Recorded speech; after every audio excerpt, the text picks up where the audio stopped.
1884年的情人节是这位美国总统最痛的一天。早晨，他的母亲因病去世，深夜，他那还没来得及看一眼孩子的妻子死在了他的怀里。他在日记里只画了一个漆黑的十字架，写道：“生命之光已熄灭。”对于20几岁的他来说，绝对是难以承受的。这种打击要是搁在普通人身上，要么上阳台，要么出家。但西奥多·罗斯福觉得，既然生活想弄死他，那他更要去拿捏生活。他把刚出生的女儿往姐姐怀里一塞，转身就去了西部荒原当牛仔。在去当牛仔之前，罗斯福其实已经是纽约州议会的明日之星，但他这个官当得让周围所有人都不痛快。出身贵族名门的他，本该和那帮穿着丝绸马甲的议员们一起分赃，但他却整天盯着政坛的污水坑不放。在他眼里，似乎只看到美国丑陋的一面。他发现自己那颗破碎的心装不下纽约的虚伪，只能装下西部辽阔的蛮荒。这2年，纽约少了一个整天穿着丝绸马甲、满腹牢骚的州议员，而西部的坏地多了一个满脸泥土、眼神凶狠的牧场主。他投资了2个牧场，在那儿他不是当老板，而是当雇工。他每天在马背上颠簸16个小时，在零下40度的风雪中搜寻走丢的牛群。他发现，当一个人的肺部因为寒冷而刺痛，当双腿因为长途骑行而麻木时，大脑就没力气去想念那个冰冷的黑十字了。1886年底，一场罕见的特大暴风雪摧毁了他牧场里80%的牛群。那一刻，他站在满地的牛尸中，明白了一个道理：人可以有奋斗不息的灵魂，但在绝对的自然伟力面前，必须学会敬畏。由于财产几乎亏空，他不得不选择回到纽约。这也让他在当上总统后，从资本们手中抢下了2.3亿英亩的公共领地。如果说反托拉斯是罗斯福在割出资本的毒瘤，那么土地保护就是他在为美利坚的后世子孙强行留一份家底。在20世纪初，美国的自然资源正处于一场末日狂欢中。当时的法律漏洞百出，木材大亨、矿业巨头，他们奉行的逻辑极其野蛮，砍光、挖光、卖光，勾结国会议员，利用石材与木材法的漏洞，雇佣大批流浪汉去政府领地领表，只要花2.5美元的工本费，就能领走160英亩原始森林，转手就以50美元卖给财阀。只要能变成当下的钞票，谁管几百年后的水土流失和资源枯竭？1901年，罗斯福入主白宫，他不是要禁止开发，他是要国家坐庄。他任命了环保先驱平肖负责森林局，开启了长达8年的抢劫资本家的计划。真正的决战发生在1907年3月4日，当时的资本巨头们通过国会，在最后一刻通过了一项针对总统的封杀令，禁止总统在西北6个州划定任何新的保护区。这份法案就躺在罗斯福的办公桌上，等他签字生效。罗斯福盯着法案不签字，而是转身叫来平肖，拉开了巨大的全美地图。在白宫彻夜未眠的灯光下，罗斯福赶在法案签字前的最后时刻，疯狂签发行政命令，一口气划定了21个新保护区，总面积高达1600万英亩。等到法案必须签字生效的那一刻，罗斯福笑着签了名。这时，那些木材商愕然发现，他们想要砍伐的每一棵树，都已经在那天深夜变成了国有资产。1908年，资本家盯着大峡谷这块肥肉，想去里面疯狂开采铜矿和盖烂尾楼。当时的法律规定，总统只能保护有科学研究价值的古迹。罗斯福再次展现了他那野蛮的逻辑，他强行宣布整个大峡谷就是一个巨大的古迹。罗斯福在位期间，一共抢下了2.3亿英亩的土地，建立了5个国家公园，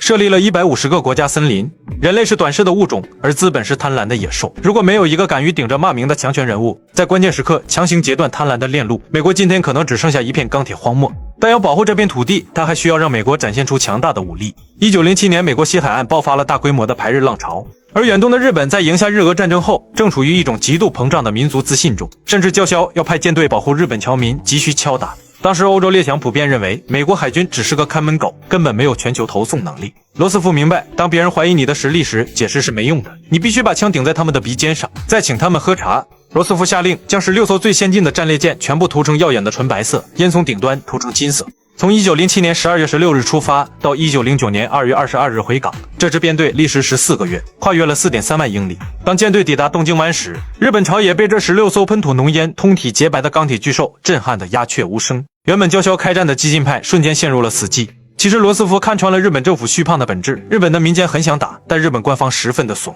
为了防止日本政府被民意裹挟而走险，罗斯福拿出他的大白舰队，让他清醒一下，了解什么叫世间险恶。同时他另一边也给足日本面子，和他签订了和平协定。这种策略让日本内部的激进派暂时失去了开战的借口，维持了长达20年的表面和平。从1907年的排日危机到1941年的珍珠港事件，刚好是34年。这34年里，太平洋的秩序其实一直在沿着罗斯福划定的轨道滑行。1914巴拿马运河开通，美国终于拥有了随时调动机动兵力的能力。同时美国利用这30年完成了从暴发户到海洋霸主的工业积累。老罗斯福明白，以当时日本的狼子野心，外交的目的不是为了跟他永远太平，而是为了在战争必然爆发之前，为自己的国家抢占最好的站位。罗斯福曾经多次给好友写信表示，日本人的自尊心极其脆弱，且极易转化为侵略性的狂热，也是未来太平洋最危险的变量。1909年3月，50岁的西奥多·罗斯福把白宫的钥匙交给继任者塔夫托时，全美国的财阀都松了一口气。离开白宫不到3周，罗斯福就带着儿子去往了非洲。在1年的狩猎中，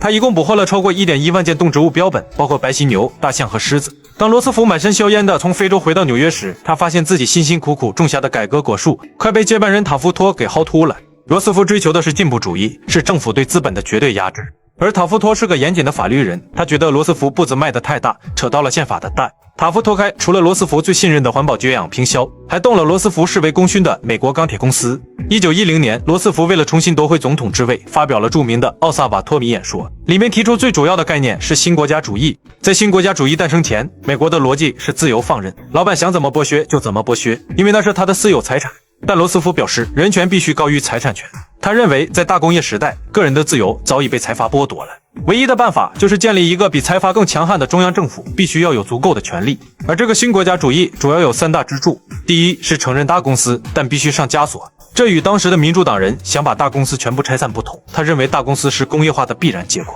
拆了就是搞时代的倒退。既然不能拆，那就设立一个强大的联邦委员会，政府要像盯着犯人一样，盯着每一笔商业交易，每一份财报。如果公司听话就留着，如果敢操纵价格欺压百姓，政府的大棒立刻落下。第二是社会公正。罗斯福明白，如果不解决底层工人的死活，美国迟早会爆发革命。他要求立法规定最低工资、8小时工作制，提议建立覆盖老年、失业和疾病的保险制度，以及妇女选举权。第三是税收改革，为了防止财富过度集中，他提出了累进所得税和遗产税。首先，累进所得税，在罗斯福之前，政府的收入主要靠关税，也就是穷人买生活用品也要缴税。罗斯福主张按照支付能力来缴税，逻辑是你赚100块，生活很吃力，国家不该动你的钱。你赚100万，多交一点，并不会影响你的生活质量，但这笔钱能让成千上万个孩子读上书，为的就是防止出现像欧洲那样的永久性世袭赤贫阶层。第二是累进遗产税。他认为一个社会最危险的事情莫过于出现不劳而获的豪强家族，所以必须拿捏它。他的说辞是，每一笔巨大的财富，其获得都离不开社会整体提供的机会，因此在财富拥有者去世时，社会有权拿回他应得的一份，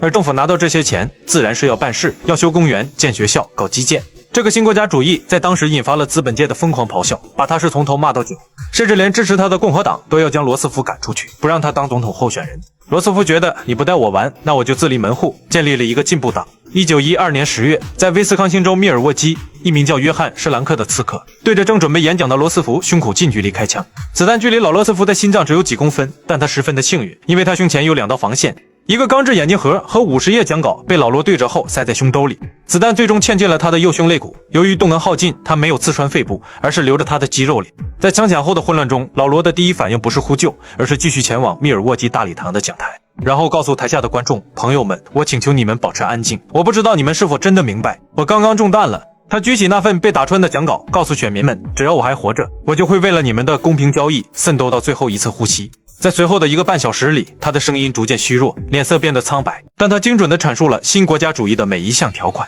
直到演讲结束，他才在随从的搀扶下坐进车里晕厥过去。医生后来决定不取出这颗子弹，因为他所在的位置太靠近心脏，手术风险太大。虽然这场大选老罗还是输了，但他迫使威尔逊在随后的任期里采纳了大量进步主义的政策，以及后来小罗斯福的新政。1913年，赋闲在家的老罗感到一种窒息的空虚。55岁的他决定接受巴西政府的邀请，去探险一条从未被标记在地图上的支流——疑惑之河。探险队在途中因为独木舟撞毁，补给丢失，1名成员溺亡，另一名成员因发疯逃进丛林。老罗感染了严重的疟疾，腿部伤口引发了败血症，高烧让他神志不清。凭借惊人的意志，他挺过了死亡线。巴西政府为了纪念他，将这条河更名为罗斯福河。到了1914年，第一次世界大战爆发，老罗的热血再次沸腾。1917年美国参战后，将近60岁的老罗亲自跑进白宫，请求威尔逊准许他组建一个志愿师开赴法国前线。威尔逊明白，老罗如果去了前线，不是战死成为烈士，就是凯旋成为下一任总统，这对威尔逊的政治前途是巨大的威胁，所以必须给他拒了。